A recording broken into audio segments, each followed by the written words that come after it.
always there. That's one thing that's very special in my heart. Yun lang talaga yung naisip ko na really separates Ateneo from all the other universities in the Philippines. Pagkasama yung fans sa game. Pag nakukuha mo yung fans, sobrang ginaganaan yung mga player, ganyan. So kahit di ako naglalaro, parang in-encourage ko pa rin yung fans na yun, suporta pa rin kahit na lamang yung kalaban or lumalamang kami. Kasi mas nabibigyan kami ng lakas pag yung fans sumasali din sila. 70. Right. If you remember that USC from the 50s, there were very few cheerleaders. At the most, there would be 5 of them. And there would be one chief cheerleader who would take the floor most of the time. And only one person would stand there on the floor leading the whole crowd.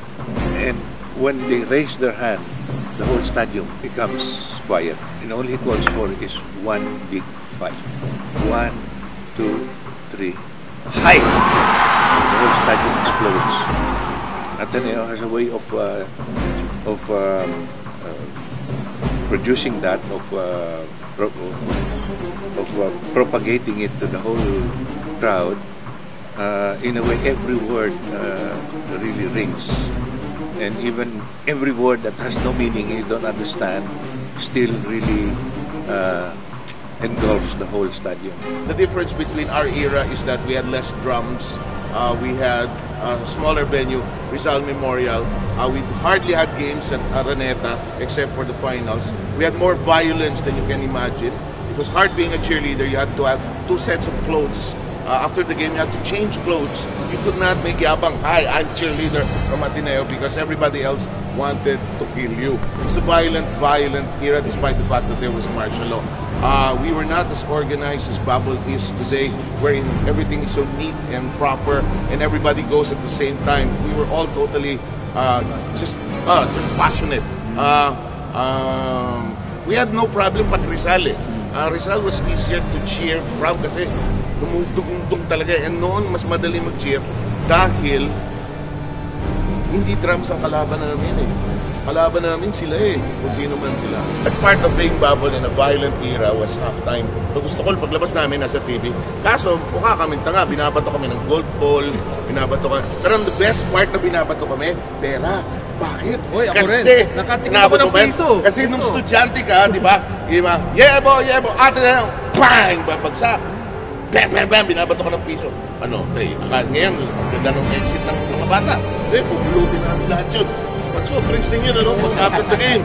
But it was scary kasi tuguan, umuwi ko minsan ng mga tao. When I entered Ateneo, my dad told me, "Oh, join the Babol." When I asked them if I can join the group who cheers only, like shout, they said it was only for guys. But after a while, they contacted me and then there, I tried.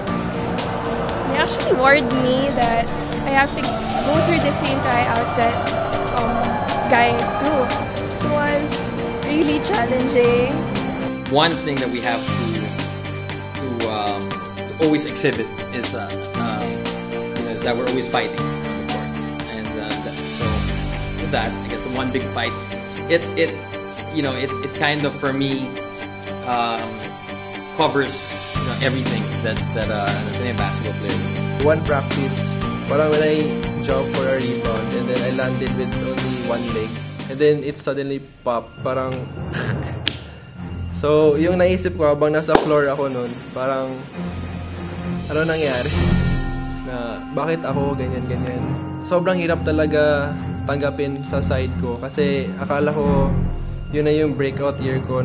So it was hard din, especially the first 3 weeks. I didn't even manage to like go up tomorrow to the gym because parang it really hurts me when I see somebody was playing basketball and then I was there like doing nothing.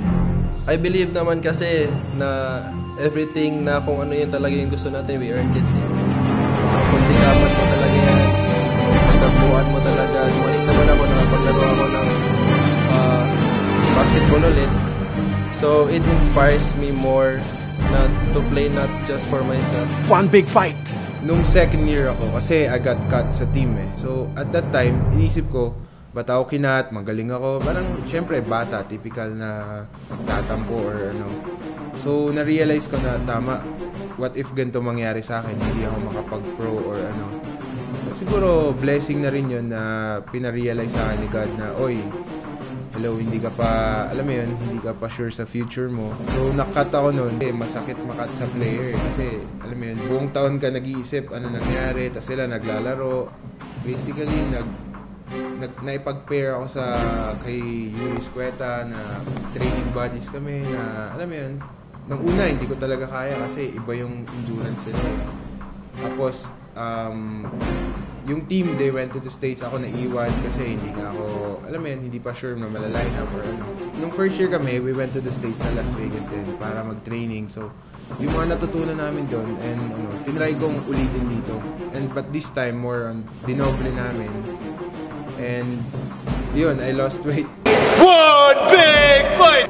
I just really like basketball since that's the sport my dad played. He actually was a member of Team B before. Wish ko nun, sana makapasok ako sa college. And I was nobody back then. In my first year, I didn't get to Team B. They put me in Team B first.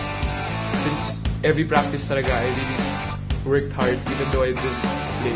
And because I didn't give up talaga, now that I play, parang I feel the need na give everything I have. Kasi, syempre, why not, diba, give everything I have now that I have the chance. During the low times, you have to pull together. That's one of the things that's special about being a team. And being part of the Ateneo team in particular. When we started out, actually, we had to lose. I mean, we lost quite a number of games. I was a player during the time that we call the Dark Ages. The crowd didn't make me feel that we're the underdog. I think that the spirit lives not just with the basketball players, but with the basketball. Usually, fighting skill na sila malalaman mo na halimbawa ng mga kalaban. Tapos unti-unti mararamdaman mo lumalabas na yan na, marating yan so yung fighting spirit ng mga lumalabas na. Even if we've lost in the past, we've always won in the cheering. All these years, pag wala kasi yung bubble, para sa akin hindi totoo eh. Hindi totoo yung game eh. Parang hindi nga talaga totoo. And we always consider the bubble is our sixth man.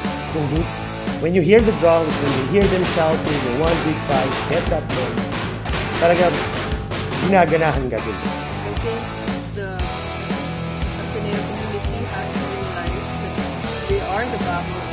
Let's make good! Let's